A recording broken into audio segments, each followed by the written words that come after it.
l'invité de la matinale. KTO Radio. Agir pour la maison commune, c'est ce à quoi sont appelés les chrétiens du monde entier durant le temps pour la création. Un temps qui a débuté dimanche dernier, jour de prière pour la sauvegarde de la création, et qui s'étend jusqu'au 4 octobre, jour de la fête de Saint François d'Assise, saint patron de l'écologie. Alors en quoi consiste ce temps pour la création? Pourquoi et surtout comment agir? Interview écologie intégrale ce matin avec notre invité, le frère franciscain Frédéric Marie. Bonjour. Bonjour. Merci beaucoup d'être avec nous. Vous enseignez la théologie fondamentale et pratique aux facultés Loyola Paris et vous êtes notamment spécialiste de l'approche écologique franciscaine.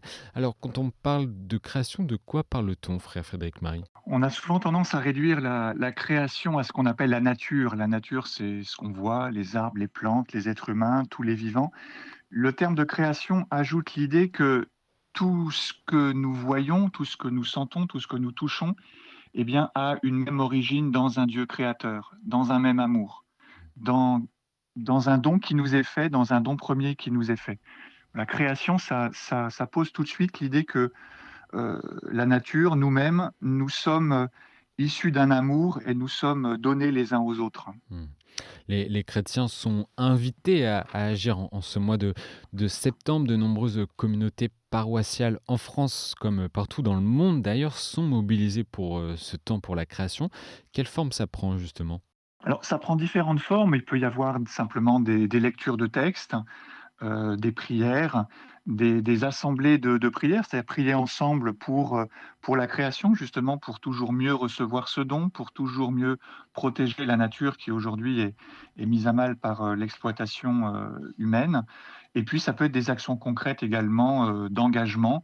Vous avez par exemple le site d'Église Verte qui recense beaucoup de ces actions, s'engager pour le climat, s'engager sur des causes extrêmement concrètes. Voilà, c'est tout cet éventail qui va de la contemplation, je dirais d'abord, de ce don qui nous est fait, jusqu'à l'action concrète pour s'engager pour la nature et pour les autres. Vous l'avez dit, notamment avoir des lectures en commun. Est-ce que vous auriez un exemple de lecture? Je pense au célèbre Cantique de Frère Soleil écrit par François d'Assise, qui est un texte de référence pour ce mois. Qu'est-ce qu'il nous dit d'essentiel, ce texte? Voilà, comme frère franciscain, je suis très sensible Oui. effectivement à ce texte-là que le pape a repris, Laudato Si, sa fameuse encyclique sur la sauvegarde de la création, vient de ce texte-là. C'est un texte qui a été écrit il y a 800 ans par saint François d'Assise. Et ce texte est une grande louange pour la création, pour le don du Créateur.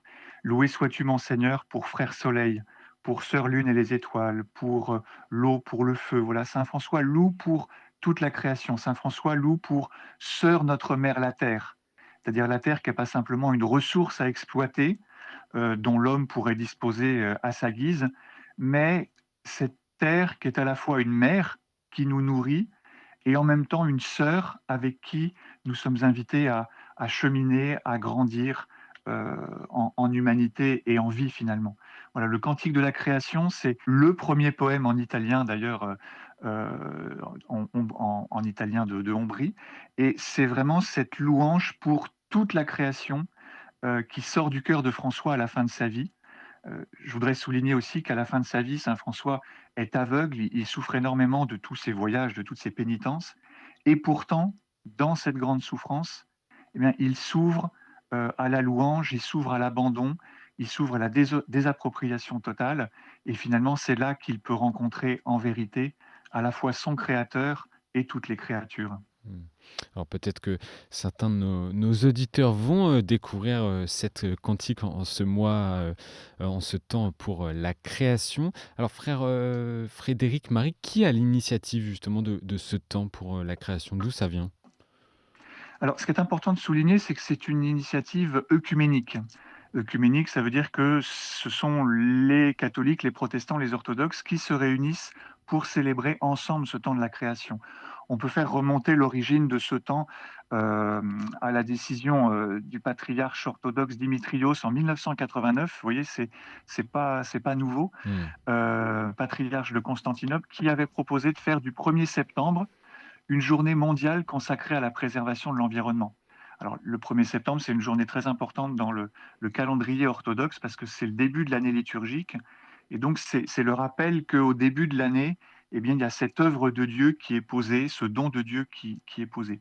Et puis ensuite, ce mouvement, en fait, de préservation, d'attention à la création, va trouver un autre élan avec évidemment l'encyclique du pape François en 2015, Laudato si.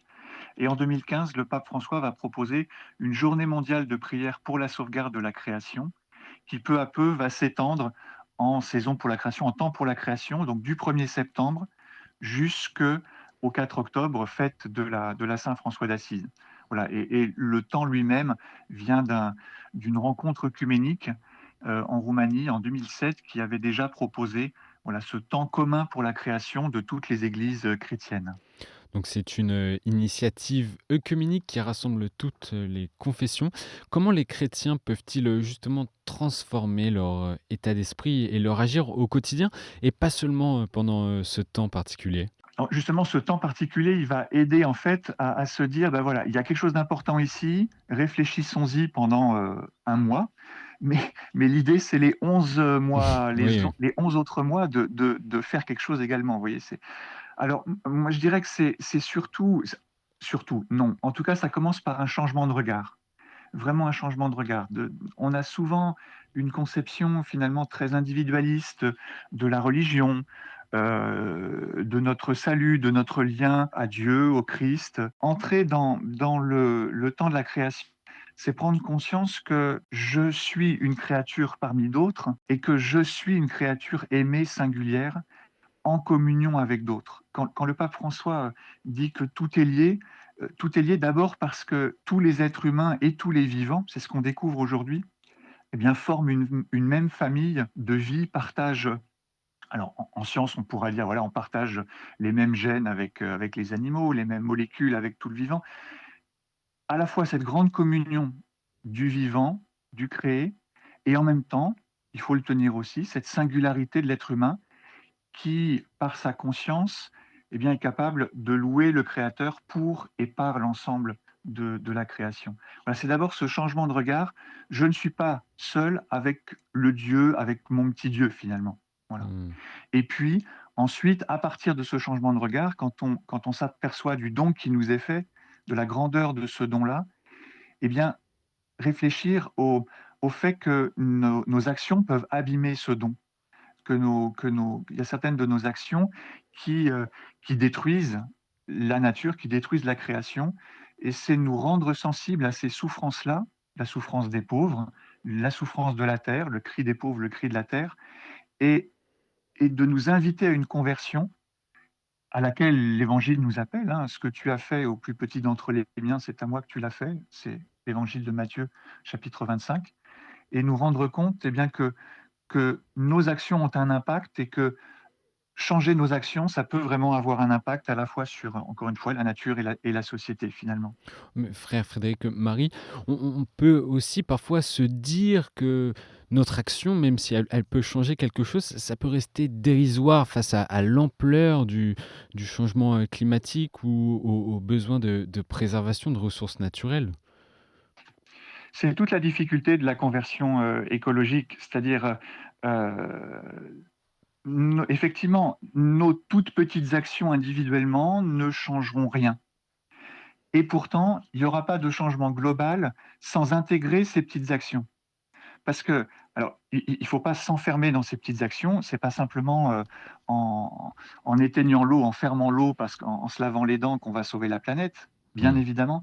Mais ces petites actions vont peuvent créer un élan qui nous permettra ensuite de poser des décisions politiques beaucoup plus impliquantes, parce que ça se pose à un niveau politique, heu en termes, par exemple, de subventions pour des véhicules non polluants, que sais-je.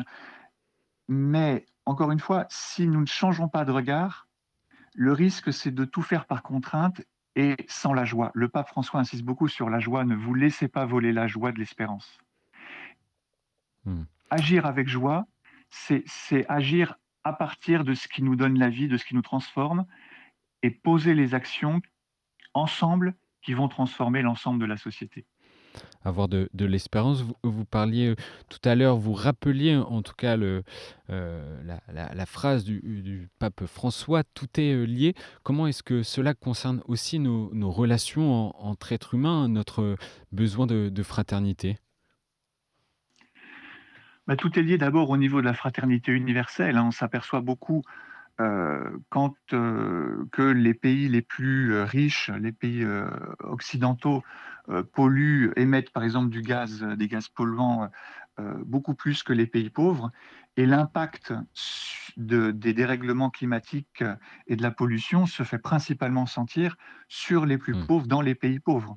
Alors et il n'y a pas besoin d'aller, dans les îles du Pacifique qui vont être submergées, d'ici quelques années pour prendre conscience de ça. Aller simplement à Paris, aller vers, l'aéroport Charles de Gaulle et voyez que toutes les cités, HLM sont en bordure des autoroutes. Voilà, des choses comme ça a été montré, hein, par les sociologues, par les analystes, par les scientifiques. Les plus pauvres subissent beaucoup plus les pollutions dues, aux particules fines et cetera et cetera.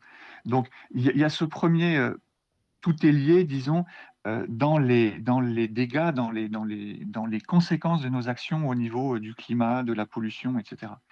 Et puis, tout est lié aussi, justement par cet amour créateur, c'est-à-dire prendre conscience finalement que cet amour, s'étend à l'humanité entière. Nous sommes tous issus, le pape écrit dans Laudato si: «Le monde n'est pas un problème à résoudre, mais un mystère à contempler». Voilà, tout est lié dans ce mystère à contempler.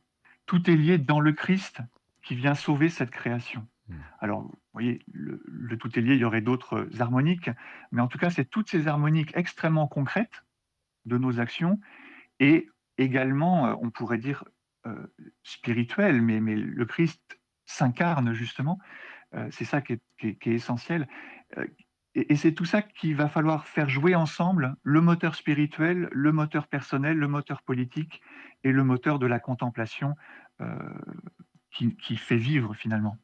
Et frère, Frédéric, Marie, une dernière, question rapide en ce temps pour la création. Quel message vous aimeriez, délivrer aux auditeurs qui nous écoutent? Pour moi, le message qu'on n'a jamais fini de comprendre, c'est vraiment que nous sommes aimés gratuitement. Ce mot gratuitement. C'est-à-dire on n'est pas aimé parce qu'on fait des choses. Le Seigneur nous aime pas parce qu'on fait des choses. Le Seigneur nous aime pas parce que je sais pas quoi, on va à la messe, et cetera, et cetera. Nous sommes d'abord aimés gratuitement et la création, elle est d'abord un don gratuit.